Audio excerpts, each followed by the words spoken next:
પાભરના લાઠી બજાર રોડના મીડિયામાં અહેવાલ પ્રસારિત થતાં 24 કલાકમાં અસર પેચિંગની કામગીરી શરૂ કરાઈ। પાભર નગરપાલિકા વિસ્તારમાં વિકાસના અનેક કામો ચાલી રહ્યા છે, પરંતુ કેટલાક લેભાગુ કોન્ટ્રાક્ટરો આવા વિકાસના કામોમાં નિયમો ટેન્ડર મુજબ કામગીરી ના કરીને ગેરરીતિ આચરી લાખો રૂપિયાની ગ્રાન્ટ ચાઉ કરી રહ્યા હોવાના આક્ષેપો થઈ રહ્યા છે। આવા કોન્ટ્રાક્ટરોને કારણે ભારતીય જનતા પાર્ટી અને નગરપાલિકાની બોડી બદનામ થઈ રહી છે।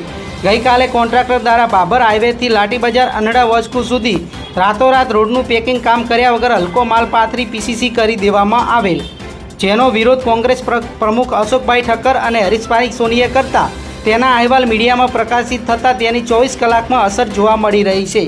આજે કોન્ટ્રાક્ટર દ્વારા લાઠી બજારમાં જેસીબી મશીન દ્વારા રોડ તોડવાની કામગીરી હાથ ધરી હતી। જોકે કોંગ્રેસના આગેવાન હરીશભાઈ સોનીએ જણાવ્યું હતું કે લોકોએ પણ જાગૃત બની રહેવું પડશે અને લોકોના ટેક્સના પૈસે કામો થઈ રહ્યા છે।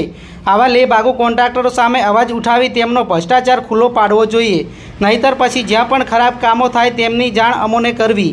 આ બાબતે રોડની કામગીરીમાં હાજર રહેલ કોન્ટ્રાક્ટરના સુપરવાઇઝરને રોડને લઈ સવાલો પૂછતા તેને કંઈ પણ કહ્યા વગર ચાલતી પકડી હતી।